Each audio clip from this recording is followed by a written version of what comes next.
Sir, Mr. Chandrasekhar, sir. Myself. Also, social media available அப்படிங்கிற example.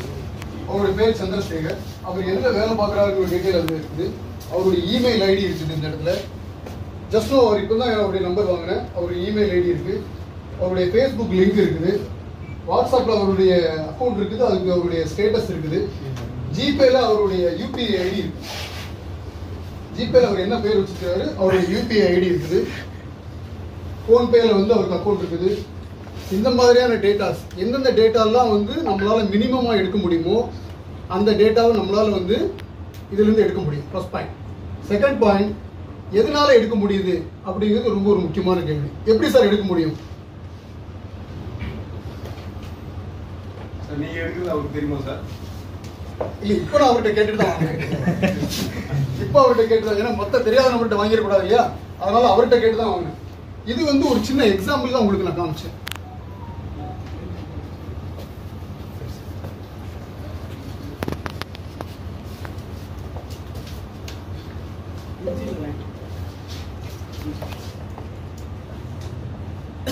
இந்த டேட்டாவை எடுக்க முடியுது அப்படிங்கிறது முக்கியமான விஷயம்.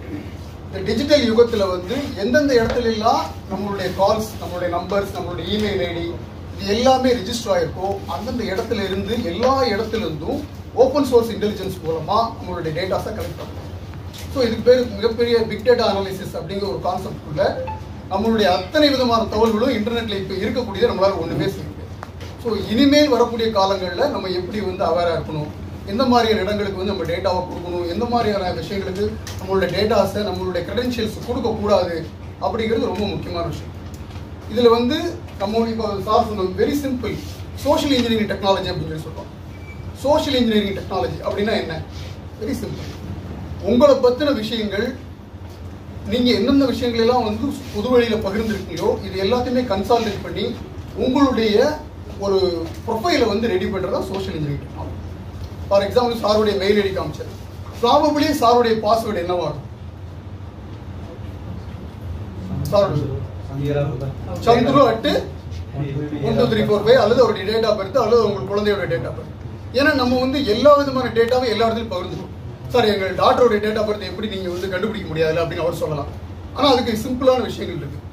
நீங்கள் போஸ்ட் பண்ணக்கூடிய ஒவ்வொரு ஃபோட்டோவுக்கும் பின்னால அந்த ஃபோட்டோ வந்து எந்த கேமராவில் எடுக்கப்பட்டது, அதோட டேட் என்ன, டைம் என்ன, அதோட லேட் லாங் என்ன அப்படின்னு கண்டுபிடிக்க முடியும். ஸோ ஒரு ஃபோட்டோக்கு பின்னால ஒரு டேட்டா வந்து ஹைட் பண்ணி வைக்க முடியும். அது பேர் ஸ்டெக்னோகிராஃபி டெக்னாலஜின்னு சொல்லுவாங்க. ஸோ அந்த மாதிரியான ஒவ்வொரு ஃபோட்டோல இருந்தும் இவ்வளோ டேட்டாஸ் எடுக்க முடியும். அதை தாண்டி நம்ம என்ன பண்றோம், ஃபேஸ்புக்ல பர்த்டே விஷஸ் போடுறோம். எல்லாமே நேரில் பார்த்தா விஷ் பண்றோமோ இல்லையோ, ஃபேஸ்புக்ல முகம் தெரியாத நபர்களுக்கு விஷ் பண்றோம். இதுல எவ்வளவு பேர் சார் ஃபேஸ்புக்ல இருக்கீங்க? எல்லாரும் இருக்கீங்க. இப்போ இருக்க ஸ்டூடெண்ட்ஸ் கிட்ட இருக்க மட்டும் இன்ஸ்டாகிராம் இருக்குன்னு சொல்லுவாங்க. குறைந்தபட்சம் 5000 நண்பர்கள் யாருக்கு சார் இருக்காங்க? 5000 நண்பர்கள். சாரே சொல்லிட்டார். சார் ப்ரொஃபசர் சார் ஒரு செகண்ட் சார். இந்த 5000 பேர்ல எவ்வளவு பேர் சார் உங்களுக்கு பிசிக்கலா தெரியும்? இது 2000 பேர் பார்த்துருக்கீங்க நீங்க. சார் பிரமாதமா சொன்னார். 5000 நண்பர்கள் இருக்காங்க, 2000 பேர் தெரியும். அப்ப 3000 பேர் யாரு? இதான் கேள்வி. அந்த கேள்விலாம் கிடையாது. உங்களுக்கு தெரியுமா? சுப்பிரமணியன் பக்கத்தில் ஒருத்தர் இருக்காரு, அவர் எனக்கு தெரியும். 3000 பேர் உங்களுக்கு தெரியுமா? அடுத்த கேள்வி, இந்த 3000 பேரும் ஆனா பெண்ணா?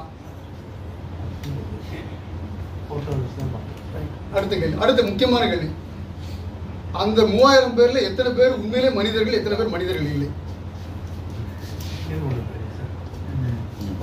அவ்வளவுதான் சார் விஷயம். இவ்வளவுதான் விஷயம் சார். ஒரு காலத்துல வந்து பொண்ணுங்க பஸ் ஸ்டாப்ல இறங்கி வீட்டுக்கு போகும்போது பின்னாலே போனா என்ன சார் சொல்லுவோம், நம்ம அதை ஃபாலோ பண்ணிட்டு வரேன்னு சொல்லி யூடிசின்னு சொல்லி அது மிகப்பெரிய குற்றமாக பார்க்கப்பட்டது.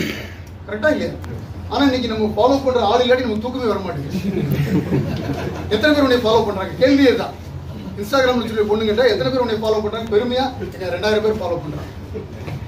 வீட்டுக்கு ஃபாலோ பண்ணிட்டு வந்து விட்டுருவாங்களான்னு தெரியல. ரைட்? ஸோ ஒரு ஃபாலோ பண்றது அப்படிங்கிறது வந்து குற்றமாக பார்க்கப்பட்ட ஒரு நிலைமையில இன்னைக்கு ஃபாலோ பண்றது பெருமையா பார்க்கக்கூடிய ஒரு நிலைமை வந்துருச்சு. இதுதான் ரொம்ப முக்கியமான விஷயம். சரி, பாதுகாப்புங்கிறது ரொம்ப முக்கியம் இல்லையா? அந்த அடிப்படையில் நம்ம பார்க்க வேண்டிய சூழ்நிலை இருக்கு. ஸோ நம்ம என்ன நினைக்கிறோம், இது ஒரு பெரிய மனவியாதியா மாறிடுச்சு.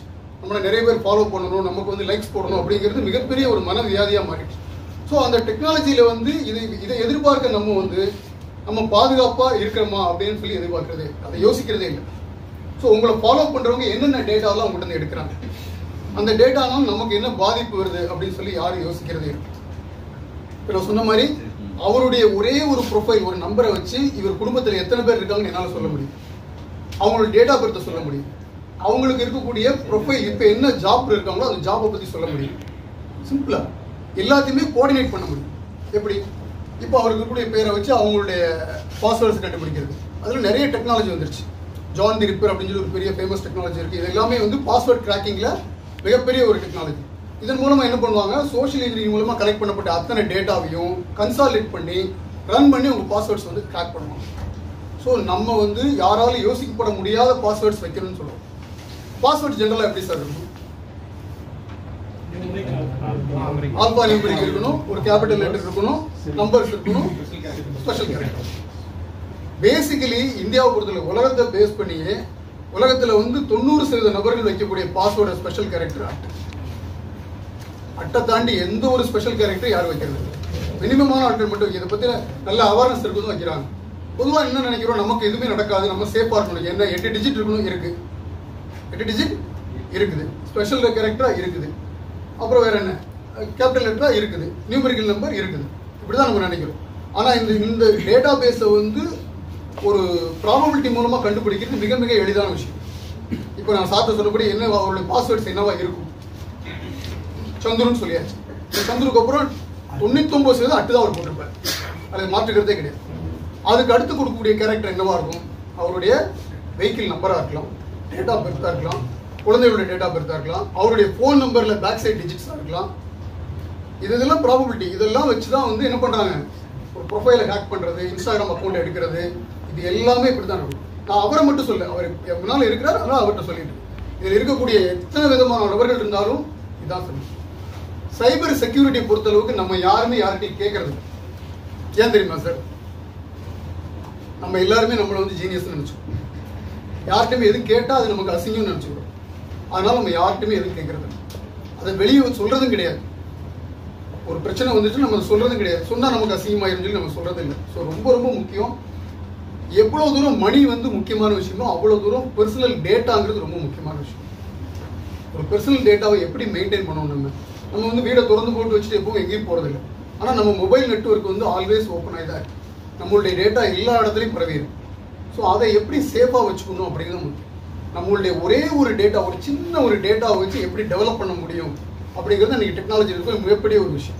ஒரே ஒரு ஃபோன் நம்பர், அவருடைய கேஸ் கனெக்ஷன் நம்பர் என்னால் சொல்ல முடியும்.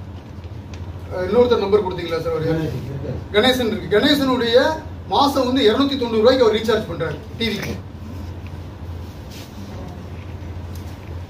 அவர் எந்த சேனலில் வந்து சப்ஸ்கிரைபராக இருக்காருன்னு நம்மளால சொல்ல முடியும். அவருடைய கேஸ் கனெக்ஷன் என்னன்னு நம்மளால சொல்ல முடியும். சிம்பிள். இதன் மூலமாக தான் வந்து உங்களுடைய டேட்டாஸ் எல்லாத்தையுமே கன்சாலிடேட் பண்ணி மொத்தமாக எடுத்து அதை வந்து ஒரு ப்ரொஃபைலாக ஜென்ரேட் பண்ணி அடுத்தடுத்த விஷயங்களுக்கு கொண்டு போகிறாங்க.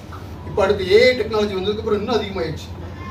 யார் பேசுகிறாங்கன்னு சொல்லி உங்களுடைய ஒரே ஒரு வாய்ஸ் கிளிப்பிங் எங்கே கிடைச்சாலும் போதும். அதன் மூலமாக நீங்கள் நம்ம நினைக்கக்கூடிய விஷயங்களை வந்து அந்த வாய்ஸ் மாடுலேஷன் கொண்டு வந்து அதை வந்து ப்ராட்காஸ்ட் பண்ண முடியும்.